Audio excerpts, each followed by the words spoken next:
Bonjour à tous et bienvenue sur la chaîne Hélios Guidance. Je vous propose la guidance annuelle 2025 pour les scorpions. Alors, tirage que je viens juste de faire et non sans mal. Il a été intense, chaotique, difficile, mais je vous assure, il est très très beau. Vous avez certains aspects qui vont être un peu compliqués à traverser, mais rien de significatif comparé à ce que vous réussissez à mettre en œuvre, mes chers scorpions, sur cette année 2025. C'est assez incroyable. Vous allez vers votre réalisation, vers votre ouverture, vers votre bonheur.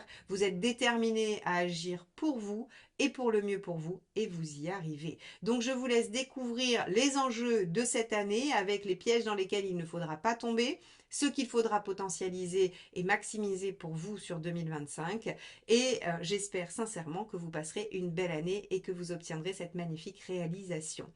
Avant ça, évidemment, vous le savez, n'oubliez pas de vous abonner à la chaîne, c'est comme ça que vous lui permettez de grandir et que vous m'encouragez à continuer à vous proposer ces guidances. Donc merci infiniment de vous abonner si vous ne l'êtes pas encore et évidemment aussi liker, commenter et partager ces vidéos. Même une simple emoji dans les commentaires m'aide au niveau du référencement, donc merci infiniment à ceux qui le font déjà depuis longtemps et à ceux qui le feront à partir de maintenant. Je vous souhaite une belle année 2025 et un bon visionnage.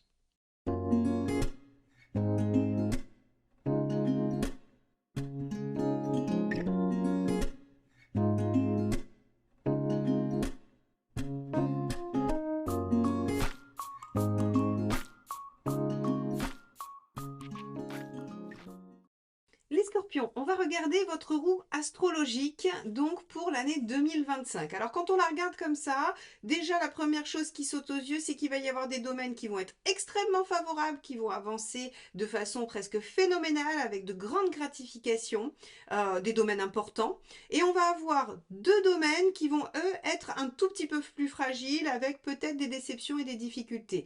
Donc on va rentrer tout de suite dans votre analyse avec la lune en maison 1 qui va dénoter justement ce côté un petit peu partagé entre des émotions variables, peut-être un travail introspectif, de l'intériorisation, beaucoup d'intuition qui va probablement vous être utile et une situation qui semble être un peu féconde mais discrètement. Hein, c'est-à-dire que pour moi, il y a des domaines qui vont vraiment évoluer positivement et je vais vous en parler très rapidement.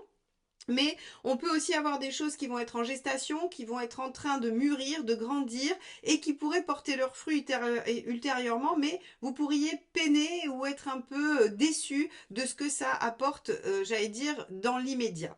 Alors, donc la Lune, elle va nous parler d'une année assez émotive, assez émotionnelle, où vous allez quand même vivre quelque chose de particulièrement intérieur. Donc on pourrait imaginer que vous allez remettre en question des choses, que vous allez vivre des émotions assez intense et forte, et pour cause, hein, vous allez voir.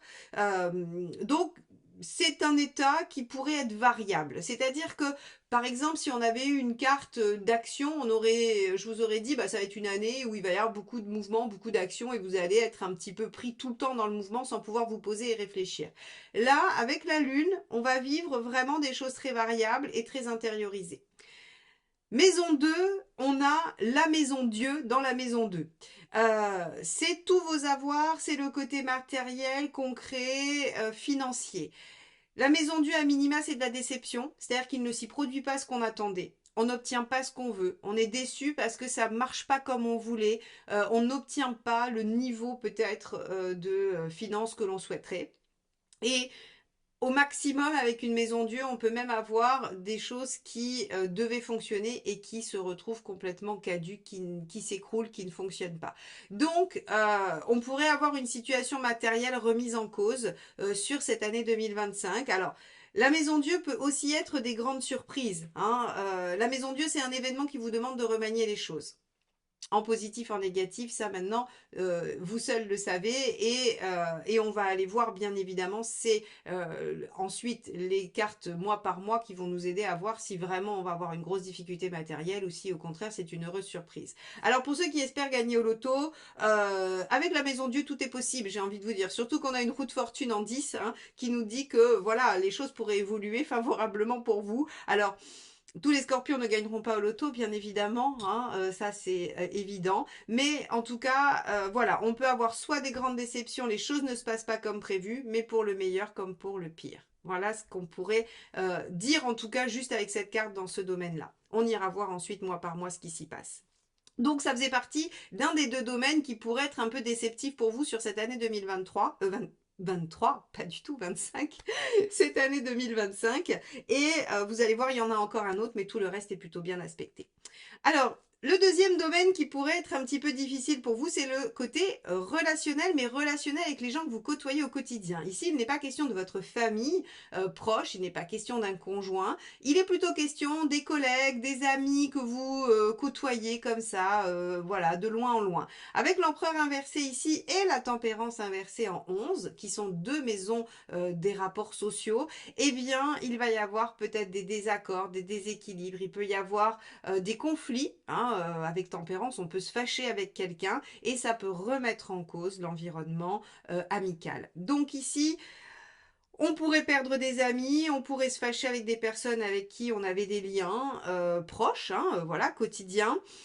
Et c'est vraiment, j'allais dire, le deuxième seul domaine qui pourrait vous déstabiliser un peu. Donc, on va vivre des hauts et des bas, il y a des choses qui se remuent émotionnellement, parce que relationnellement, ben, on est probablement mis un petit peu à l'épreuve sur les relations, et que dans le besoin de stabilité et de maîtrise concrète, eh bien, les angoisses vont peut-être arriver, parce que bah, la situation va demander à être maniée, pour le mieux ou pour le pire, mais en tout cas, ça va générer probablement des difficultés, de la crainte, voire de l'angoisse. C'est les deux seuls domaines sur votre année 2025 qui sont problématiques. Le reste est plutôt pas mal. Donc on se lance dans les bonnes nouvelles. Maintenant qu'on a fait les mauvaises, hein, voilà, on tourne la page et on va passer sur les bonnes. Alors, la maison 4, on a la justice.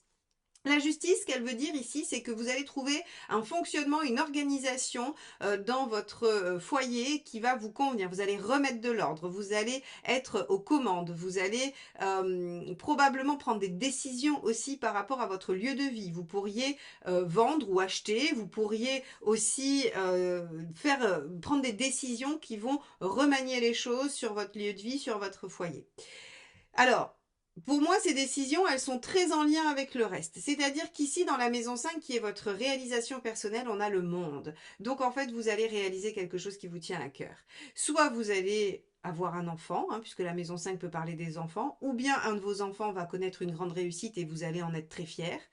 Ou alors vous allez créer quelque chose à partir de vous, puisque c'est tout ce qui sort de nous, la maison 5, c'est tout ce qu'on crée à partir de soi. Donc c'est la créativité, c'est par exemple si vous voulez, vous avez toujours eu une passion et vous voulez en faire votre métier, on peut le retrouver dans la maison 5 avec une belle concrétisation en 10 avec la roue. Donc en fait, il y a quelque chose qui vous tient à cœur, que vous voulez faire sortir de vous, une réalisation qui va aboutir. Ça peut aussi être dans les amours, puisque la maison 5 régit nos amours. Eh bien, vous pourriez rencontrer quelqu'un si vous êtes célibataire, vous pourriez aboutir à quelque chose d'épanouissant dans une relation amoureuse. En tout cas, il y a de très très beaux aspects sur cette maison 5. Et moi, j'aime beaucoup cette maison 5 parce que finalement, avec la une, elle nous parle de nous-mêmes et de comment on vit les choses. Et avec le monde en maison 5 pour l'année 2025, vous allez vivre de belles situations, vous allez vivre de belles choses gratifiantes, encourageantes, enthousiasmantes, passionnantes. Et donc ça, c'est vraiment un très très bel aspect. Ça devrait même vous aider à traverser le reste. Parce que, pour tout vous dire, on voit dans le reste de votre roue que même ça, alors ça peut vous soucier, ça peut vous créer des difficultés, que vos disputes avec l'entourage pourraient aussi vous soucier puisqu'on a une lune. Mais finalement, ça ne va pas suffire à assombrir votre année. Ça ne va pas être suffisamment important comparé à tout le reste et à toutes les gratifications pour vraiment vous faire passer une mauvaise année. Ça peut vous faire passer de moments un peu difficiles, des moments un peu délicats, mais c'est tout, rien de plus. Avec le 21 ici, on est vraiment dans une belle expansion de soi, dans une belle réalisation. Et regardez, dans la maison 6, on a le battleur. Ça veut dire qu'au quotidien, on démarre quelque chose de nouveau. C'est pour ça que je vous dis, si vous avez envie de démarrer une nouvelle activité, si vous avez envie de vous lancer dans quelque chose de neuf, eh bien faites-le. Vous avez ici un triptyque, la maison 5, la maison 6 et la maison 10 qui vous disent que de toute façon, ce qui part de vous va être un succès. Donc là, on est quand même sur quelque chose d'assez extraordinaire. Et quand je dis quelque chose qui part de vous, si vous êtes célibataire et que vous vous décidez à vous dire, eh bien, cette année, je rencontre quelqu'un, ça marche. Et vous rencontrez quelqu'un pour construire ce que vous voulez. Ici, l'ermite inversé nous dit que de toute façon, vous allez opter pour la communication, vous allez opter pour le fait de parler, de communiquer. C'est fini de rester le scorpion discret qui garde les choses pour lui, qui veut pas partager son intérieur par peur de perdre le contrôle. Et bien là, vous vous dites, je vais m'exprimer et m'affirmer. Évidemment que vous vous affirmez avec le 21. Vous avez envie de vous réaliser et d'aller au bout de ce dont vous avez besoin pour vous sentir bien. Donc vous prenez des initiatives, vous vous déployez, vous communiquez. Et vous communiquez doublement puisqu'on a une impératrice en 9 aussi ici. Donc en fait, toute cette roue, elle nous montre que vous décidez de prendre votre place dans le monde, de la prendre telle que vous l'imaginez, et ça vous rend heureux et heureuse. Alors bien sûr, admettons, vous décidez de commencer une nouvelle activité professionnelle. Vous voulez quitter un job pour vous lancer dans un nouveau. Oui, il risque d'y avoir une déstabilisation matérielle, évidemment, puisque vous faites rupture. Mais, encore une fois, ce n'est pas suffisant pour déstabiliser le reste de votre thème. Donc ça veut dire que ce n'est pas quelque chose qui va vous freiner dans votre déploiement. Donc ici, que ce soit dans le domaine amoureux, dans votre déploiement personnel ou dans la prise de votre place dans le monde, tout va dans le bon sens et vous êtes déterminé. Ça, c'est Scorpion aussi, hein, être déterminé à aller au bout, de rien lâcher. Vous êtes déterminé à construire ce que vous avez en tête et ce que vous voulez pour votre bien-être et votre réalisation, votre aboutissement. Ça fonctionne. Donc on a dit, ok, on discute. Donc ça veut dire par exemple si vous avez un souci avec des associés, avec des partenaires, avec des amis, avec votre compagnon ou compagne, eh bien vous allez opter pour la discussion, pour l'échange, pour le dialogue. Alors ça peut créer effectivement des disputes. Alors je vous rassure, ça ne créera des disputes qu'avec les gens que vous croisez quotidiennement de façon distendue. Parce qu'avec le partenaire ou la partenaire, on a plutôt un échange et une réciprocité dans le fait de vouloir avancer que des disputes et des ruptures. C'est vraiment ici que se situent les difficultés. C'est-à-dire que votre affirmation va peut-être déplaire à certaines personnes de votre entourage. Eh bien tant pis. Ces personnes-là resteront sur le bas-côté et vous continuerez à avancer. Ça peut vous faire de la peine, mais en même temps, on a l'impression que c'est quelque chose, on vous demande d'évoluer et de vous libérer de certains freins de toute façon, donc ça doit faire partie des choses que vous avez besoin de délester pour pouvoir évoluer. Pour moi, pas de difficulté dans la sphère relationnelle. Alors, ça veut dire que si vous êtes en difficulté dans votre vie amoureuse, c'est l'ouverture et la communication qui vous permettra de rétablir la situation. Évidemment, si vous n'optez pas pour ces options-là, que vous résistez à cette spontanéité de vouloir vous ouvrir et vous affirmer, vous pouvez faire perdurer les difficultés et rester dans une lune qui fait que, voilà, on vit les choses intérieurement, mais on n'arrive pas trop bien à les faire sortir. Moi, à mon avis, on y arrive. Voilà. On a dans la maison 8 le mât. Alors, quelle est votre transformation? Quel est votre challenge de l'année? Eh bien, c'est de vous libérer des schémas qui vous entravent, de vous libérer de ce qui vous empêchait d'être heureux ou heureuse et de vous réaliser, évidemment. Donc, le mât vous dit, soyez confiant dans votre expérience, dans ce que vous avez déjà acquis pour aller au-delà de tout ça, pour vous construire vers une nouvelle aventure. Ok, et c'est quoi cette nouvelle aventure? C'est une nouvelle prise de position en société. C'est le fait de communiquer aussi en vous affirmant, mais ça de toute façon c'est vraiment la tendance, l'affirmation de vous-même, de qui vous êtes, de ce que vous pensez, de ce que vous voulez, pour pouvoir évoluer maison 10 hein, et arrêter de vous soumettre aux desiderata de tout le monde. Tempérance inversée, elle arrête de s'oublier à la faveur de la paix et de ce qu'il faut faire ou ce que l'on doit faire. Hein. Le il faut, je dois, c'est mieux que je sois comme ça. Tempérance inversée, elle jette tout ça à la poubelle et elle dit mais en fait je vais faire comme j'ai envie et je vais m'affirmer. Alors vous le faites avec respect, puisque l'impératrice et l'ermite inversé, ils considèrent la personne en face. Ils sont pas du tout dans une affirmation despotique qui va imposer à tout le monde sa façon de voir et qui va dire, bah voilà, qui m'aime me suivent, puis les autres, basta. Non, vous allez vous affirmer en disant, bah voilà qui je suis, voilà ce que j'ai envie de faire. Et ben, si c'est ok pour vous, c'est chouette. Si ça ne l'est pas, on va trouver une autre façon de faire ou alors on va arrêter de faire. Mais vous n'êtes pas dans une posture agressive avec une affirmation, comme je le disais, despotique. Hein. Vous êtes vraiment dans je prends confiance en moi, je m'ouvre, je me réalise et je démarre des choses qui vont forcément amener des changements et m'amener à me lancer sur des choses complètement nouvelles avec le mât. C'est-à-dire qu'on vous dit, ok, il va falloir aller dans cette voie-là, et cette voie-là, ben, vous savez pas où elle mène encore tout à fait. Mais avec la roue de fortune, vous savez que de toute façon, c'est une opportunité qu'il faut saisir. Donc sur la sphère professionnelle, pour en revenir à ça, il y a du nouveau, battleur et roue de fortune. Soit on vous propose un nouveau poste, une nouvelle mission, un nouveau projet, soit vous démarrez une nouvelle activité, quoi qu'il en soit, on a du nouveau. Hein, on a quelque chose qui se relance. le battleur et la roue, ce sont deux roues de nouveau départ. Donc de toute façon, s'il ne se passe rien de neuf dans votre année 2025 au niveau pro ou social, c'est que vous n'êtes pas Scorpion, tout simplement. Hein. C'est que vous vous êtes trompé de vidéo ou vous vous êtes trompé de date de naissance. Parce que ce sont vraiment deux arcanes qui ne vont que dans ce sens-là. C'est-à-dire qu'elles ne se complètent même pas, elles disent la même chose. Donc, au niveau du quotidien, on démarre de nouvelles choses. Vous pourriez prendre de nouvelles habitudes aussi, hein, parce que c'est le quotidien aussi du foyer. Vous pourriez prendre de nouvelles habitudes ou vous pouvez démarrer quelque chose de nouveau suite à une opportunité ou à une nouvelle idée. Donc, professionnellement, il y a une prise de pouvoir, on reconnaît aussi vos compétences et ça favorise cette réalisation, cette ouverture et cette prise de confiance en vous. Donc, on a une roue quand même assez positive. Vous voyez que les choses évoluent très favorablement malgré une toute petite déstabilisation sur certaines relations et au niveau pratique matériel. Donc, je vous ai dit sur la 11 que dans vos relations extérieures, vous arrêtez de dire « Ok, je fais comme ça parce que c'est mieux, ça évite les problèmes ». Ça vous arrêtez, vous vous affirmez. Et ce qui vous est demandé en maison 12, eh bien, c'est d'évoluer. C'est-à-dire qu'en fait, en faisant tout ça, vous allez probablement régler un petit bout de karma. Hein. Vous allez probablement avancer sur votre chemin de vie. Vous allez vous déployer. Donc ici, on a une belle visibilité, une belle reconnaissance, une belle évolution personnelle qui va venir déstabiliser certaines de vos relations, mais pas les plus primordiales, j'ai envie de dire. Et on a une petite déstabilisation matérielle qui fait que c'est pas comme on s'attendait. Donc encore une fois, en positif ou en négatif, mais en tout cas, il y a une petite déstabilisation où il va falloir revoir les choses. Ça peut générer certaines angoisses, ça peut venir faire des hauts et des bas, c'est différentes choses, c'est-à-dire une grande satisfaction d'un côté avec parfois des déceptions et de la tristesse sur d'autres, mais globalement, vous avez une année qui vous pousse à évoluer, qui vous permet de régler du karma et d'aller vers votre chemin de vie. Donc c'est une très belle roue. On va aller regarder ce qui se passe mois par mois, mes chers scorpions. Alors, sur ce premier semestre 2025, nous avons pour commencer le hiérophante. Donc, c'est l'équivalent du pape. Vous vous rappelez, vous l'aviez dans la maison 12, on vous demande d'évoluer, on vous demande d'avancer. Et bien, dès le premier semestre, il y aura des choses qui vous feront avancer et évoluer. Donc, on va regarder comment elles vont se matérialiser, ces choses-là. Donc, on a un 8 d'épée en janvier pour commencer, avec tempérance et avec le pendu. Ok, donc on vous met dès le mois de janvier dans une situation qui vient heurter vos convictions, vos blocages, vos croyances limitantes. Donc en fait, dès le mois de janvier, on vous dit, eh bien, comment allez-vous trouver l'équilibre dans cette situation qui semble bloquée?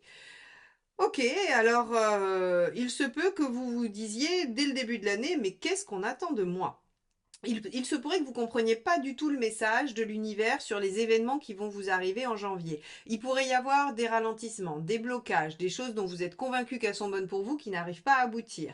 En fait, ce que veut l'univers à ce moment-là, c'est que vous optiez pour le pendu, en fait. C'est-à-dire que vous preniez un peu de hauteur, un peu de distance, et que peut-être vous cherchiez tout de suite à sortir de ce que je vous disais tout à l'heure, hein, la tempérance qui était inversée dans votre roue, c'est-à-dire de sortir du conventionnel. Donc en fait, vous pourriez rester sur d'anciens schémas qui vous amèneraient à continuer à agir d'une façon ancienne, qui, même si vous, au moment où vous le faites, vous êtes convaincu que c'est la bonne, eh bien n'est pas la bonne pour vous. On va vous demander de changer. Alors qu'est-ce qui se passe en février? Regardez, on a la roue de fortune, donc il y a une opportunité qui se présente, une autre situation que celle que vous vouliez mettre en place et qu'on vous empêche de mettre en place en janvier. Il y a une opportunité qui se présente pour faire quoi? Pour suivre votre cœur et écouter votre intuition. Donc vous allez sentir que cette situation, elle n'est pas là par hasard. Et qu'est-ce que ça va donner? 7 de denier qui vous permet de récolter les fruits de ce que vous avez fait. Donc, vous voyez bien qu'en janvier, on vous dit non, non, fausse route, c'est pas là qu'il faut aller, alors que vous êtes convaincu que c'est la bonne direction. Vous allez vous dire, mais pourquoi on me met autant d'embûches? Pourquoi on m'empêche de concrétiser ça? Eh bien, parce que ce n'est pas la bonne voie et vous allez voir en février quelle est la bonne voie, puisque l'univers va vous la montrer grâce à la roue de fortune et va vous permettre de vous connecter à votre intuition pour savoir qu'il faut saisir cette opportunité. Alors, qu'est-ce qu'on a en mars? En mars, on a notre 3 de coupe. Ok, donc on va regarder la totalité parce que j'ai vu la dernière. On a le 10 de coupe, très bien aussi. Donc il y a plein de choses qui vont très bien. Je pense que là, on a le 21 du 5 qui se réalise. C'est-à-dire que si vous étiez en difficulté relationnelle, vous passez un excellent mois de mars avec la personne qui partage votre vie ou votre associé. Ou en tout cas, on a des relations satisfaisantes et enthousiasmantes. Par contre, on a la tour. Alors, qu'est-ce que ça signifie? Bah, la tour, on l'avait dans la maison 2. Donc, on pourrait imaginer que c'est sur le mois de mars qu'il va y avoir un événement qui va venir remettre un peu les cartes sur la table et qui va vous demander de remanier des choses. Mais on voit que c'est surtout axé sur la coupe. Donc, moi, je parierais plutôt sur la dispute, sur le fait que ben, votre situation, les éléments que vous allez prendre en compte en février, ils vont amener à ce moment de flottement dans les relations avec une affirmation peut-être de qui vous êtes et ça va déplaire. Donc, on va avoir deux aspects. On va avoir une grande joie pour vous à réaliser votre objectif de vie, 10 de coupe, je fais de ma vie un rêve, je vais vers ce qui me rend heureux et ce qui m'épanouit. Mais on va avoir des difficultés ou des oppositions dans les relations puisqu'on est sur de la coupe, qui va amener peut-être à devoir se séparer de certaines personnes de son entourage. Donc pour moi ici, on est davantage sur la déstabilisation relationnelle que matérielle, mais peut-être que pour certains c'est lié, c'est-à-dire que peut-être que la déstabilisation relationnelle va amener une déstabilisation matérielle. Dans ce cas-là, ok, ça peut jouer là-dessus aussi. Alors on va aller voir ce qui se passe sur le mois d'avril. On a le valet d'épée, encore la tour. Attention les scorpions, vous avez un début d'année et un cavalier de coupe. Alors, le valet d'épée, lui, il apprend des choses. Il a des infos et j'ai l'impression que ces infos, elles viennent encore une fois rejouer un peu sur, on remet les choses à plat. Mais avec le cavalier de coupe, vous êtes décidé à vous suivre vous-même. Moi, je trouve que ça ressemble à je décide d'une voie, je décide d'une direction, ça plaît pas à tout le monde et du coup, je suis obligée de laisser des choses sur le bas-côté, des gens en tout cas sur le bas-côté. Encore une fois, ça peut être lié matériellement, ça on le saura qu'à la fin du tirage, je vais essayer de repérer si on a à nouveau des déstabilisations, mais plutôt sur du denier. Parce que là, en fait, si vous voulez, on a de l'épée et de la coupe, donc pour moi, c'est plutôt de la déstabilisation, c'est plutôt des disputes ou des choses comme ça avec des gens, parce qu'on est posé sur l'affect, sur le ressenti, bien plus que sur le matériel. Donc pour moi, ce début d'année, c'est vraiment de la déstabilisation relationnelle avec la perte des relations. Ok. Regardons ce qu'il y a sur le mois de mai. On fera une analyse ensuite complète du semestre. On a le pendu, donc on vous amène encore à patienter et à réfléchir pour démarrer avec le magicien quelque chose ou à redémarrer quelque chose. Et avec le mât, rappelez-vous, vous aviez le mât à vous lancer. Donc, j'ai l'impression que vous mettez, il y a deux étapes, hein. Il y a le mois de mars et le mois d'avril, donc ça se fait en deux temps qui vous permet de vous libérer de certaines choses. Ici, l'opportunité se présente, vous décidez de la suivre, mais ça vous demande de remanier certaines choses au niveau relationnel et ensuite, une fois que c'est fait, vous vous lancez. Parce que le pendu, c'est j'ai pris de la hauteur, je prends de la hauteur, je regarde les choses différemment, je me lance et je me lance doublement avec le mât, hein, puisque le mât accepte de se lancer dans l'aventure sans savoir où il va. Donc, il accepte le challenge, le défi. On va regarder sur le mois de juin, on a le 4 d'épée, vous réfléchissez à la meilleure stratégie, deux fois le 4 d'épée, hein, c'est la même. Donc ici, et on a à nouveau notre 8 d'épée hein, qui était ici, avec le manque de confiance. Donc, vous démarrez, vous vous lancez, mais vous commencez déjà à douter un petit peu sur le mois de juin. Vous ne savez pas très bien si c'était une bonne chose, vous réfléchissez. Là, le mental est extrêmement actif, l'intuition aussi, hein, ça serait bien de la convoquer parce que là, vous êtes dans l'épée, que dans l'épée, hein, 4 d'épée, 4 d'épée, 8 d'épée. Vous avez un mental efficace, les scorpions, c'est pas du tout le problème. Vous êtes très fort en stratégie, vous montez les choses comme il faut, vous réfléchissez vite et bien, vous comprenez les différents aspects, les tenants et les aboutissants, mais n'oubliez pas que vous avez aussi énormément d'intuition. Et ici, cette reine de coupe qui a su que c'était la bonne chose, elle peut aussi vous aider à vous donner la bonne méthode, la bonne direction. Donc moi, j'aurais tendance à vous dire, vous vous lancez au mois de mai, hein, vous vous dites, ok, j'y vais, je me lance. Vous paniquez un peu au mois de juin parce que vous êtes uniquement dans le mental, au lieu d'être aussi dans le ressenti, dans l'intuition, qui sont chez vous assez puissants. Donc on a un début d'année, j'ai envie de dire, qui démarre sur les chapeaux de roue. Au début, vous dites, mais pourquoi on bloque? Vous comprenez en février pourquoi.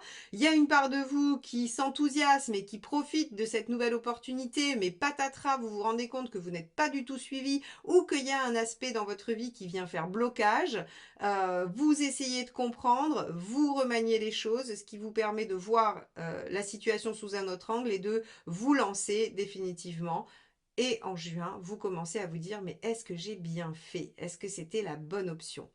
Alors, allons voir donc ce deuxième semestre. Nous l'abordons avec Némésis, qui est l'équivalent de la tour, la maison Dieu. Donc, on a bien quand même tout un remaniement de votre vie. Cette tour en maison 2, elle vient vraiment finalement vous déstructurer. Alors, encore une fois, pour moi, votre roue astrologique est davantage positive. Donc, je pense qu'on a vraiment des choses qui viennent se remanier pour le mieux pour vous, hein. Mais on va aller regarder ça, évidemment. Allez, donc on a le 9 d'épée, hein. Rappelez-vous, vous étiez un peu inquiet au mois d'août, là, au mois de juin, pardon. Au mois de juillet, on a encore des craintes, on a encore des doutes avec le 9 d'épée, mais on prend sur soi avec la force et on a le roi de coupe, on se dit, allez, on va essayer de profiter de notre mois de juillet. Donc, je ne sais pas si vous serez en vacances au mois de juillet, mais en tout cas, vous allez être dans cette lune, c'est-à-dire cette oscillation, où il y aura des moments où vous allez cogiter, penser, où il y aura des difficultés, vous serez inquiet ou inquiète par rapport à la situation, et d'autres où vous allez reprendre le dessus, vous serez en maîtrise de vous-même, et vous allez réussir à profiter et à être un peu plus léger. Donc on a vraiment sur le mois de juillet, j'ai envie de dire vraiment deux aspects très différents, mais passif, on n'a pas d'action. 9 d'épée, force et roi de coupe, il n'y a pas d'action. Vous ne prenez pas de décision, il n'y a pas d'événement majeur, c'est juste vous qui allez vivre les choses comme ça. Sur le mois d'août, la grande prêtresse. Ok, on va essayer de comprendre, vous allez réfléchir, vous allez essayer de déployer un potentiel avec le page de Pentacle et avec l'arcane 13, vous allez changer quelque chose radicalement. Ok, donc vous vous dites, je démarre quelque chose, je ne suis pas trop bien sûre de la direction que j'ai prise ce moment de réflexion, ce moment de doute va vous permettre finalement de suivre votre intuition, de déployer votre capacité et de changer ce qui a changé. Donc, on a un virage qui est pris sur le mois d'août. Sur le mois de septembre, regardez. Bah, le virage, il vous permet de repartir encore sur quelque chose de nouveau. Ça va être agité, votre année 2025, les scorpions, hein. Il va y avoir du mouvement. Ça va être assez intense. Mais bon, positif, positif, hein. Ce que vous décidez de changer, alors soit vous changez de méthode avec l'arcane 13, soit vous en finissez avec quelque chose. De toute façon, il y a une transformation. Ou c'est vous qui voyez les choses autrement. Mais en tout cas, il y a une transformation, vous déployez un potentiel qui vous permet de démarrer quelque chose. Démarrer quelque chose parce qu'en fait, vous avez été terriblement vexé. Ça, c'est l'ego du scorpion. On vous a piqué, eh bien, gare à celui qui s'est mis en travers de votre route. Et l'ermite, ok.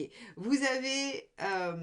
vous vous souvenez, je vous ai dit, dans la maison 4, il y a une réflexion qui est menée avec des décisions. On avait la justice, hein, vous prenez des décisions. Pour moi, en fait, ici, sur le mois de septembre, vous prenez ces décisions. En tout cas, vous vous remettez en question, vous réfléchissez pour prendre ces décisions, pour démarrer quelque chose de nouveau. Parce qu'il y a eu une blessure, parce qu'il y a eu quelque chose qui a été touché. Alors, encore une fois, hein, je précise pas, ça peut être dans le professionnel, ça peut être dans votre vie personnelle, ça peut être dans vos activités, avec vos partenaires, vos associés, ça peut vraiment se diluer dans tous les domaines. C'est juste que vous allez vivre quelque chose qui va vous faire réagir et vous permettre de redémarrer quelque chose d'autre en lien avec votre expérience. C'est-à-dire, chat échaudé craint l'eau, encore une fois, hein, cette expression, elle est vraiment très juste, encore une fois, ici, parce que, en fait, l'ermite, il regarde et il se dit, attends, ça, on a déjà fait et ça n'a pas marché. Donc, on va faire autrement. Ou alors, ça, on a déjà fait, ça a été très efficace, on va retenter. Donc ici, on voit que sur le mois de septembre, vous redémarrez quelque chose suite à une réflexion. Voyons le mois d'octobre. Waouh, je ne vais pas en avoir plus parce que vous les avez tirés sur tous les jeux. J'ai la tour. Donc, j'ai encore la tour. Elle est ici. Vous l'avez tirée encore avant. Sur le mois d'octobre, on a un remaniement encore une fois. Je sais pas. Vous allez vraiment utiliser Pluton, hein, Pluton et Mars, les scorpions, hein. Roi d'épée et roi de bâton. Donc, encore une fois, comme je l'ai dit, gare à celui qui s'est mis en travers de votre route. Vous voyez, vous avez une année qui est assez intense, hein. Je pense que vous constatez que c'est compliqué pour moi de faire du lien, d'arriver à mettre tout en lien ensemble parce que, en fait, si vous voulez, on a l'impression que vous accélérez, vous freinez, vous changez de direction, vous accélérez, vous freinez, vous changez de direction. Des fois, vous changez de direction en pleine accélération. En fait, il faut imaginer que votre année, elle va se passer un peu comme ça. C'est-à-dire qu'il y a des moments où, quand vous freinez, c'est les angoisses et les peurs, les doutes, ou c'est les choses que vous apprenez ou les vexations. Et quand vous reprenez de l'accélération, c'est les moments où vous reprenez confiance en vous et où vous suivez votre intuition. Euh, Là, moi j'ai l'impression que vous remettez vraiment en question vos liens avec les gens autour de vous, comme si votre évolution personnelle faisait que vous n'étiez plus en adéquation avec votre entourage. Et donc ici, j'ai vraiment envie de vous dire, ça c'est une très forte affirmation de vos idées, de vos besoins, de vos envies, de même votre façon de penser. Et on voit avec la tour que ça vient bouleverser les fondements de ce que vous avez construit. Donc effectivement, là, on peut avoir une remise en question professionnelle complète avec un roi d'épée qui veut satisfaire les besoins du roi de bâton et donc qui est prêt à tout balancer. Alors moi j'ai envie de vous dire attention, vous pourriez avoir envie sur 2025 par exemple professionnellement de démissionner sur un coup de tête et de vous dire ça suffit, j'en ai marre, je ne veux plus de ce que je fais, je ne veux plus de cette vie, donc je coupe et on verra bien. Parce que ça ressemble aussi un peu au mât, vous voyez. Et votre entourage pourrait vous dire mais tu es fou, ne fais pas ça. Et vous pourriez dire que votre entourage ne vous veut pas du bien et donc être dans une démarche qui fait que bah, vous préférez couper avec l'entourage et tout remettre en question. Alors ici, je vais pas avoir je vais pas avoir la possibilité de vous dire c'est bien ou c'est mal. Je vais pas pouvoir vous dire il faut le faire ou il faut pas le faire parce que ça va vraiment dépendre de chacune de vos situations. En revanche, ce que je peux vous dire, c'est que il va falloir que vous arriviez à conjuguer intellect, capacité profonde d'analyse et intuition. Vous avez une roue très positive, mais attention, on a vu qu'on avait la maison due en deux, en maison 2, donc même si ce que vous mettez en place va être une franche réussite, vous pourriez vous déstabiliser matériellement. C'est le seul risque. Voilà. Après, à vous de voir individuellement dans vos situations respectives si vraiment c'est faisable ou pas, mais je pense qu'en 2025, le fruit de cette réflexion et de cette envie de s'ouvrir et de se réaliser, ça va être des changements quand même assez fondamentaux, hein, puisqu'on a quand même beaucoup de tours. Sur le mois de novembre, qui va être le mois de votre anniversaire, donc votre mois de révolution solaire aussi, mes chers scorpions, on a envie de suivre le valet de coupe. Alors le valet de coupe, regardez, et le mât, hein, donc vous voyez bien quand je vous dis la tour, le mât, tout ça, ça fait un peu, je claque la porte et je réfléchis pas. Et 6 de bâton. Sur le mois de novembre, en fait, vous allez avoir envie de vous suivre et de suivre que vos envies. Le problème du valet de coupe, c'est que souvent, il est un peu présomptueux sur ses capacités. C'est-à-dire que, vous savez, le valet de coupe, c'est celui qui se dit, non mais par amour, tout est possible. Alors, probablement, oui, par amour, tout est possible, j'imagine. Mais valet de coupe, j'ai envie de vous dire, il y a quand même beaucoup de composantes que vous n'avez pas en tête. Il y a quand même beaucoup d'éléments que vous n'avez pas en maîtrise. Et alors, vous êtes déterminé, terriblement déterminé, puisque vous avez un 6 de bâton. Alors, le 6 de bâton, il nous dit ça va bien se passer. Mais vous pourriez négocier un virage un peu serré, là, sur le mois de novembre, les scorpions. Vous pourriez jouer au funambule et pas être loin de perdre l'équilibre. Alors, je vais tout de suite aller voir décembre, parce que forcément, ça m'intrigue. 8 de coupe, très bien. 5 de coupe. Waouh!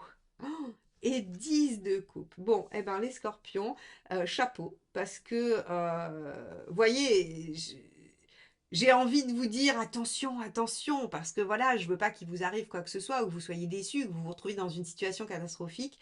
Mais en fait, sur le mois de décembre, 8 de coupe, 5 de coupe, vous êtes capable de tourner la page sur ce qui ne vous convient plus pour aller vers quoi? Le 10 de coupe, votre vie rêvée. Donc vous voyez bien que cette roue astrologique où on vous dit, bah en fait, ça va déstabiliser votre entourage et puis matériellement, ça peut venir gripper un peu. Mais par contre, sur le point de vue personnel du développement, de votre épanouissement et de votre réalisation, vous y arrivez sans encombre. Vous avez quelques moments de doute parce que probablement qu'on vous fait douter. N'oubliez pas que le 9 d'épée, ce sont les angoisses des autres. Quand vous dites j'ai envie de faire ça et qu'ils vous disent oh là là, mais t'es fou, t'es folle, tu y arriveras jamais, moi à ta place je le ferai pas. Oui, oui, la personne elle vous parle bien d'elle à votre place, elle vous parle pas de vous, elle prend pas en compte qui vous êtes et vos capacités. Elle ne fait que elle se projeter dans la situation et elle vous projette ses propres angoisses. Donc en fait, vous êtes obligé de couper avec des gens de votre entourage, tout simplement parce qu'en fait, ils vous entravent dans votre réalisation. Ils vous entravent dans vos décisions, que vous savez être bonnes pour vous. Vous savez que quand vous vous donnez un challenge, les scorpions, eh bien en général, vous y arrivez parce que vous avez une détermination à toute épreuve. J'ai presque envie de dire que vous êtes les pitbulls du zodiaque, hein, c'est-à-dire que on a les taureaux et les capricornes qui sont capables de réaliser des choses à long terme avec une pugnacité, une ténacité vraiment ancrée. Mais vous, c'est de la hargne. C'est que quand vous décidez que vous allez faire ça, rien ne peut vous arrêter et vous êtes prêt à brûler tout sur votre passage qui vous empêcherait éventuellement d'y arriver. Eh bien, c'est ce qui se passe cette année. Vous savez ce qui est bon pour vous, vous savez ce que vous voulez voir advenir dans votre vie, vous le mettez en œuvre. Vous allez par moments être déstabilisé, d'où la lune en maison 1, mais vous atteignez ce que vous voulez mettre en œuvre. Ce 10 de coupe en fin d'année, il est juste merveilleux, il est incroyable. Je pense que vous serez extrêmement satisfait de vous, les scorpions, en cette fin d'année 2025. Voilà ce que je peux vous dire. Une année riche en émotions, haute en couleurs, en événements, en haut et en bas. Ça va être des véritables montagnes russes. J'espère que cette guidance vous permettra d'appréhender tout ça le plus sereinement possible, puisque mes guidances n'ont pas d'autre ambition que de vous aider à cheminer et à nourrir votre réflexion par rapport à ce qui se passe dans votre vie. Donc j'espère sincèrement que vous vous en servirez comme ça, en vous disant ok, je sens de l'angoisse, mais c'est normal, il faut que je m'écoute, il faut que je me fasse confiance. Il faut que je sois vraiment dans une démarche de modifier des choses tout en faisant un peu attention à ma stabilité parce que c'est important aussi pour vous la maîtrise et la stabilité, les scorpions. Donc voilà, j'espère que vous vous en servirez du mieux possible. En tout cas, moi, je vais vous souhaiter une belle réalisation sur cette année 2025, donc une bonne année 2025. Et je vous dis à très très vite pour de nouvelles guidances. Bye bye.